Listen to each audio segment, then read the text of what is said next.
selamat datang di video belajar matematika peminatan kelas 12. Di video kali ini, kita masih akan belajar tentang aplikasi turunan fungsi trigonometri. Lebih khususnya, kita akan belajar mengenai titik stasioner. Sekedar mengingatkan saja, materi ini sudah pernah kalian dapatkan di kelas 11, tetapi fungsinya adalah fungsi aljabar. Nah, untuk sekarang fungsinya adalah fungsi trigonometri. Secara umum proses konsepnya itu sama, hanya saja fungsinya yang berbeda, yaitu fungsi trigonometri. Oke, yang pertama, titik stasioner. Titik stasioner itu dicapai atau terjadi ketika f aksen x-nya sama dengan 0. Nah, makna dari f aksen x sama dengan 0 adalah titik di mana gradien kurvanya sama dengan 0. Nah, titik stasioner ini dibedakan ke dalam 3 jenis, yaitu titik balik maksimum, titik balik minimum, dan titik belok. Untuk menentukan jenis-jenis nilai stasioner, kita bisa menggunakan dua metode. Metode yang pertama yaitu menggunakan uji turunan pertama, dan metode yang kedua adalah menggunakan uji turunan kedua. Oke, kita masuk ke metode pertama, yaitu uji turunan pertama. Metode pertama, uji turunan pertama pada kedua sisi di sebelah titik stasioner. Aturan yang pertama, jika dari sisi sebelah kiri stasioner menuju ke sisi sebelah kanan terjadi perubahan tanda gradien. Perubahan tanda gradiennya itu ada 3. Yang pertama, jika f aksen x lebih dari 0, artinya yang ini lebih dari 0 berarti tandanya positif, menjadi f aksen x kurang dari 0. F aksen x kurang dari 0. Ketika dia naik, kemudian dia mencapai titik stasioner ini, maka garisnya datar. Kemudian f aksen x kurang dari 0, berarti dia turun. Tandanya negatif. Seperti ini. Maka jenis stasioner ini disebut sebagai titik balik maksimum. Nah, ketika jenis stasionernya adalah titik balik maksimum, maka dia akan memiliki nilai balik maksimum. Oke, kemudian aturan yang kedua adalah dari f aksen x kurang dari 0. Berarti fungsinya turun dulu. Kemudian mencapai, ini yang turun ya. Kemudian mencapai stasioner, maka garisnya datar, menjadi f aksen x lebih dari 0, berarti dia naik. Jadi turun dulu, datar, kemudian naik. Nah, jenis stasioner yang seperti ini disebut sebagai titik balik minimum. Dan ketika dia memiliki jenis stasioner titik balik minimum, maka kita dapat menentukan nilai balik minimum. Kemudian jenis stasioner yang ketiga adalah ketika tidak terjadi perubahan tanda pada gradiennya. Jadi, yang tadinya naik, kemudian mencapai stasioner, dan dia naik lagi atau f aksen x-nya tetap lebih dari 0, maka ini dinamakan titik belok. Hal yang sama juga berlaku ketika yang sebelah kiri stasioner itu turun, kemudian yang sebelah kanannya juga turun, atau f aksen x-nya kurang dari 0. Ini harusnya x. Maka ini juga dinamakan titik belok. Jadi titik belok itu ada dua kondisi. Ketika naik, datar, naik, atau turun, datar, turun. Ini positif, positif, negatif, negatif. Yang datar adalah stasioner. Oke, nah bagaimana proses atau cara menerapkannya pada soal? Oke, kita bisa cermati contoh soal yang berikut. Misalkan diberikan fungsi f(x) sama dengan sin x ditambah cos x dengan 0 kurang dari sama dengan x kurang dari sama dengan 2pi. Ini adalah batasnya. Tentukan semua titik stasioner dan jenis stasionernya. Oke, kita akan kerjakan per langkah. Langkah yang pertama adalah menentukan turunan pertama fungsi f(x). Jadi, f-nya tadi adalah sin x ditambah cos x. Maka f aksen x akan sama dengan turunan dari sin x adalah cos x, kemudian turunan dari cos x ya min sin x. Ini adalah turunan pertama. Langkah yang kedua, kita harus menentukan titik stasionernya, yaitu tercapai ketika f aksen x sama dengan 0. Jadi f aksen x sama dengan 0. Cos x dikurangi sin x sama dengan 0. Nah, bagaimana cara menyelesaikan persamaan trigonometri ini? Kita pindahkan sinnya ke sebelah kanan, sehingga diperoleh cos x sama dengan sin x. Kemudian, tentukan pada derajat keberapa nilai cos dan sinnya sama. Kita bisa gunakan x-nya berapa? Ketika nilai cos dan sin itu sama. Ya, 45 derajat. Ya kan, nilai cosnya setengah akar 2. Nilai sinnya juga setengah akar 2. Kemudian nilai x sama dengan berapa lagi? Betul, 225 derajat. Kemudian nilai x sama dengan berapa lagi? Iya, 585.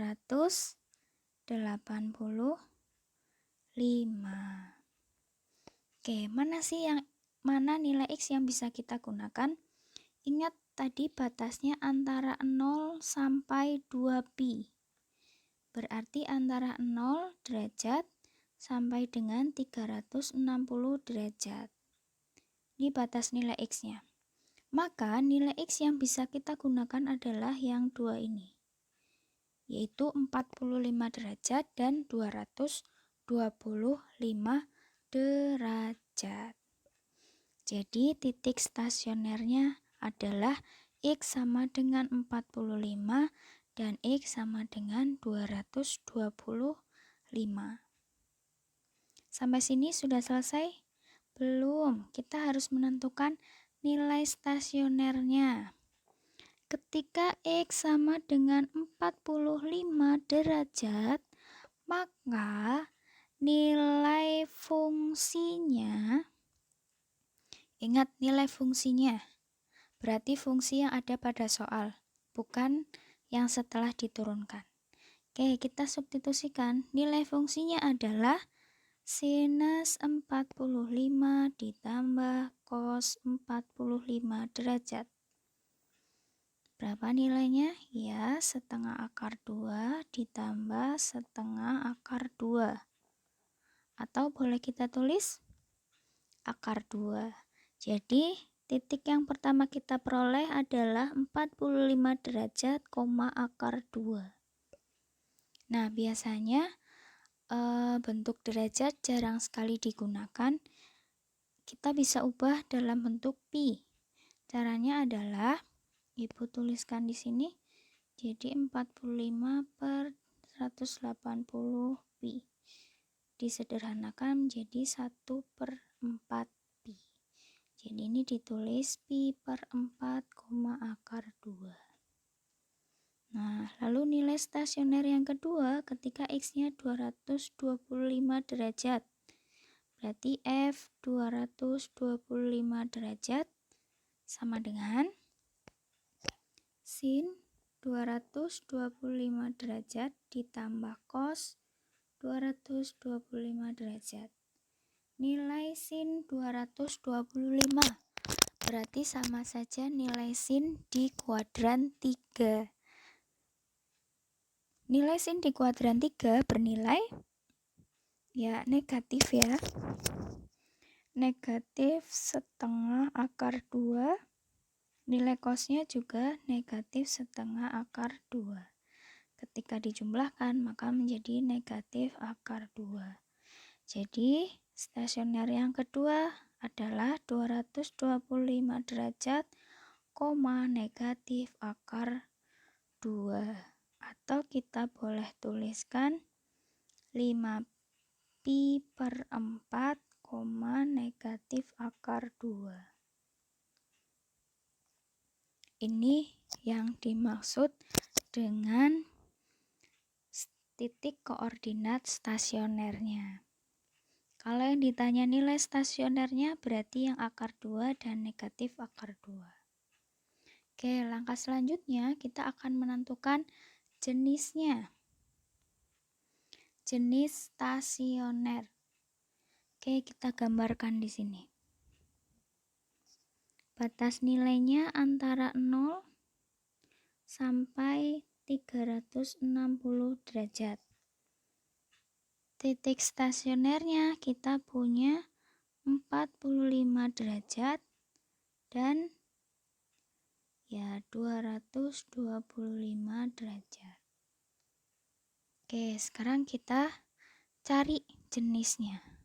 Langkahnya adalah ambil 3 titik. Ambil salah satu titik, yang terletak di antara daerah 1,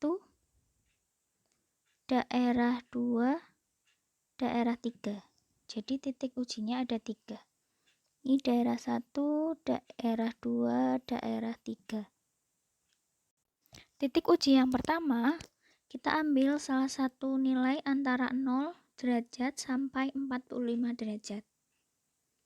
Kita bisa gunakan misal X-nya sama dengan 30 derajat.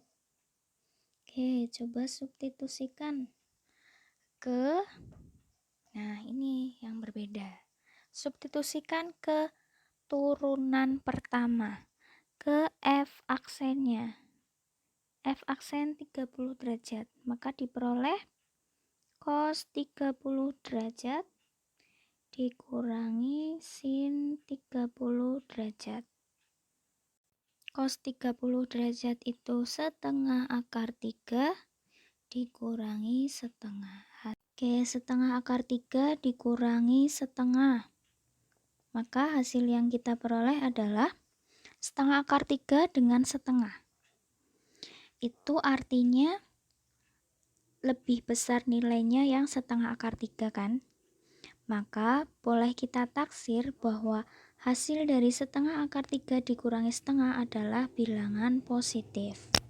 Jadi yang ini bernilai positif.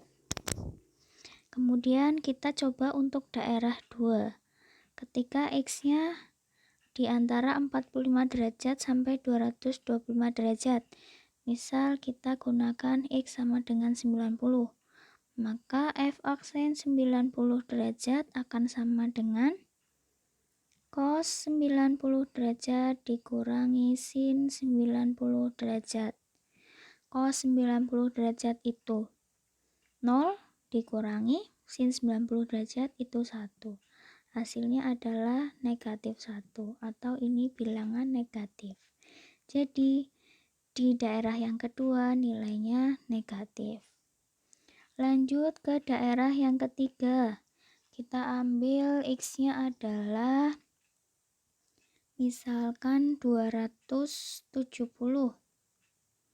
Maka nilai F aksen 270 akan sama dengan cos 270 dikurangi sin 270 sama dengan cos 270 itu nilainya Ya, 0 dan sin 270 itu nilainya negatif 1. Maka hasilnya adalah 1 atau di sini dia merupakan bilangan positif. Jadi di daerah 3 nilainya positif. Nah, terus jenis stasionernya gimana? Seperti ini kita gambarkan di sebelah sini ya. Jadi, tanda yang pertama itu kan positif. Maka kita buat garisnya naik. Naik dia. Positif. Kemudian menemukan titik stasioner di 45 derajat berarti dia datar. Kemudian dari 45 derajat sampai 225 nilainya negatif. Berarti dia turun. Ini negatif. Kemudian dari 225 derajat dia adalah stasioner. Maka garisnya datar. Dan yang terakhir dari 225 derajat sampai 360 derajat itu nilainya positif. Maka garisnya ke atas. Oke, nah untuk bentuk stasioner yang seperti ini, maka kita akan punya dua jenis stasioner. Jenis stasioner yang pertama, ini yang pertama adalah titik balik maksimum. Nah, jenis stasioner yang kedua itu yang ini.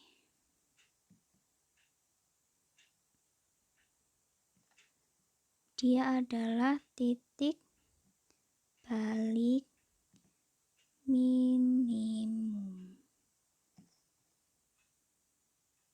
Kemudian, ketika jenis stasionernya itu titik balik maksimum, maka kita bisa mencari nilai maksimumnya, yaitu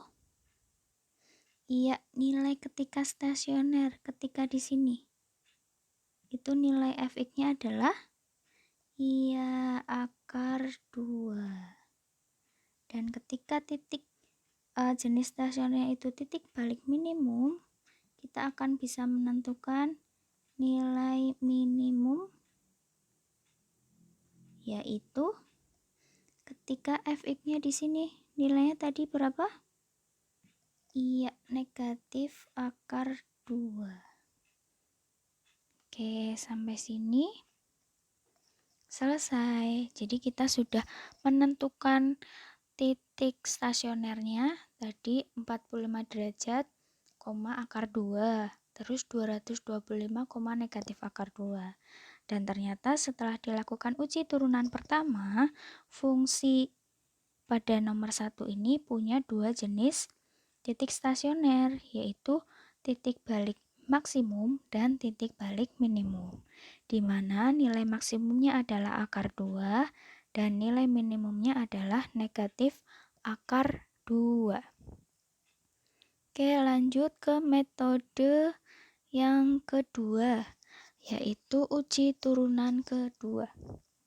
Definisinya adalah, misalkan Y sama dengan Fx, terdefinisi pada selang A kurang dari E kurang dari B. Misalkan juga F aksen C sama dengan 0, yang berarti X sama dengan C adalah absis titik stasioner. Aturan yang pertama, jika F double aksen C itu berarti turunan keduanya negatif, maka FC adalah nilai balik maksimum. Jika F double C lebih dari 0 atau positif, maka FC adalah nilai balik minimum. Dan ketika F double aksen C sama dengan 0, maka FC-nya adalah merupakan titik belok. Ini maksudnya bukan nilai ya, tapi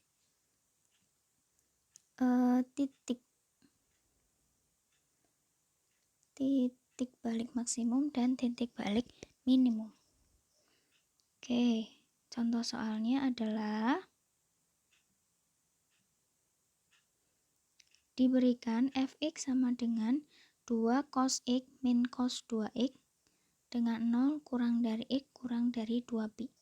Tentukan semua titik stasioner dan jenisnya. Oke, langkah yang pertama kita tentukan turunan pertama dari fungsi f-nya. Tadi fx sama dengan 2 cos x dikurangi cos 2x.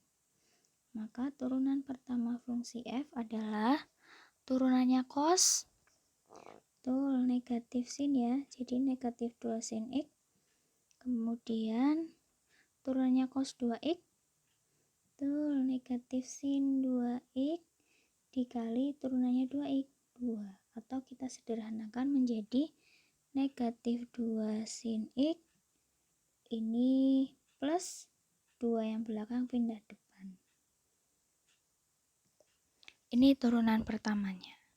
Kemudian langkah yang kedua, kita menentukan titik stasionernya. F aksen X sama dengan 0. Berarti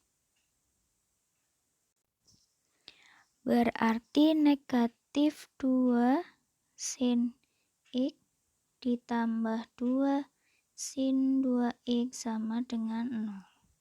Nah, persamaan ini diselesaikan dengan cara kita bagi kedua ruas dengan negatif 2. Maka hasilnya sin X dikurangi sin 2X. Kemudian sin 2X-nya kita ubah menjadi min 2 sin X kali cos X. Ini adalah aturan sudut ganda. Kemudian suku yang depan punya sin X, yang belakang juga punya sin X. Kita bisa faktorkan sin X-nya, kita keluarkan.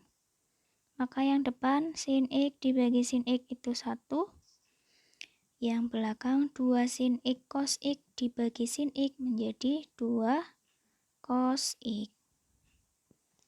Oke, kalau sudah seperti ini, kita akan punya 2 jenis persamaan, yaitu ketika sin X sama dengan 0 atau 1 min 2 cos X sama dengan 0. Selesaikan masing-masing. Pada X berapa nilai sinnya 0? Ya, 0 derajat. Atau bisa juga 180 derajat. Bisa juga 360 derajat. Kemudian yang kedua, satunya kita pindahkan ke sebelah kanan. Jadi min 2 cos X sama dengan min 1 cos X sama dengan setengah. Pada nilai X berapa cosnya setengah? Kita tuliskan di sini X 60 dan kemudian nilai X yang nilainya sudut nilai X sama dengan berapa derajat yang nilai cosnya setengah. Tadi yang pertama adalah 60 derajat, yang kedua adalah nilai X sama dengan, ya betul, 300 derajat. Kemudian perlu diingat bahwa pada soal kita dibatasi oleh nilai X. Nilai X-nya antara 0 sampai 2pi atau antara 0 derajat sampai dengan 360 derajat. Tetapi tandanya hanya kurang dari, tidak ada sama dengannya. Berarti 0 derajat dan 360 derajat 0 derajat dan 360 derajat itu tidak masuk dalam daerah himpunan dari nilai X-nya. Artinya yang ini dan yang ini itu tidak kita gunakan. Yang digunakan hanya 3, yaitu 180 derajat, 60 derajat, dan 300 derajat. Oke, kemudian langkah selanjutnya kita akan menentukan menentukan turunan kedua dari fungsi f. Maka selanjutnya kita menentukan turunan kedua dari fungsi f(x). Tadi turunan pertamanya adalah negatif 2 sin x ditambah 2 sin 2x. Turunan kedua, turunannya sin x, betul, cos x. Jadi ini min 2 cos x ditambah 2 kali turunannya sin 2x. Betul, cos 2x dikali 2. Atau boleh kita sederhanakan menjadi min 2 cos x ditambah 4 cos 2x. Langkah selanjutnya, kita menentukan jenis stasionernya dengan menggunakan uji turunan kedua. Tadi ada 3 nilai x ya. Nilai x yang pertama adalah 60 derajat. Kita substitusikan ke turunan kedua, f double aksen 60 derajat.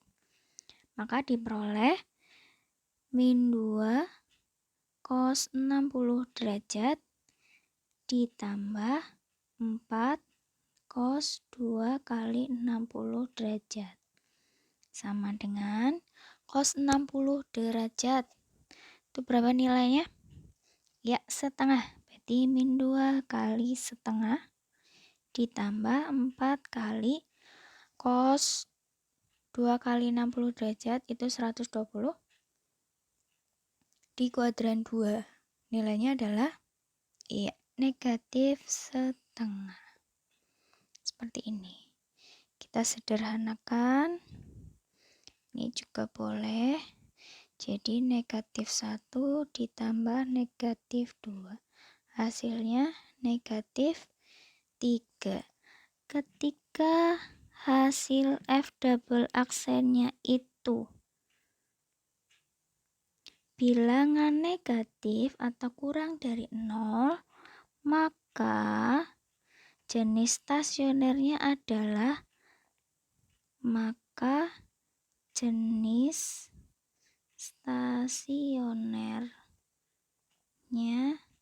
adalah titik balik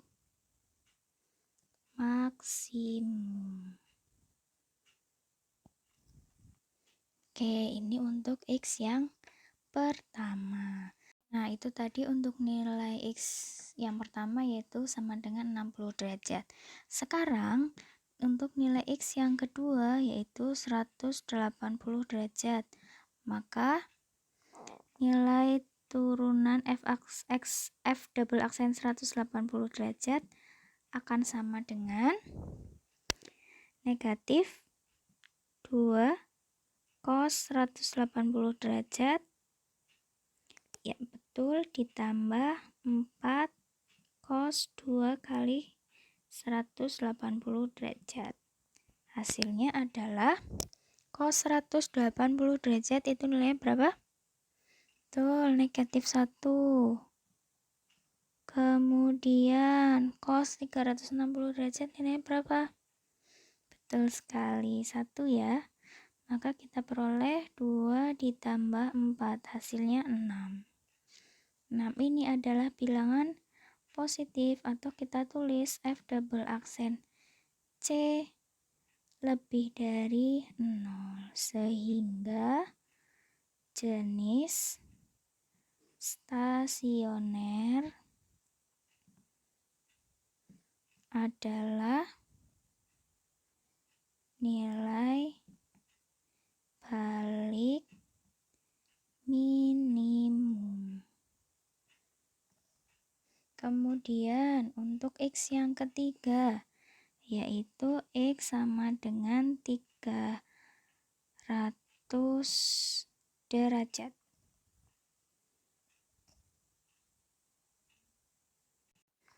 Oke, nilai x yang ketiga adalah x sama dengan 300 derajat.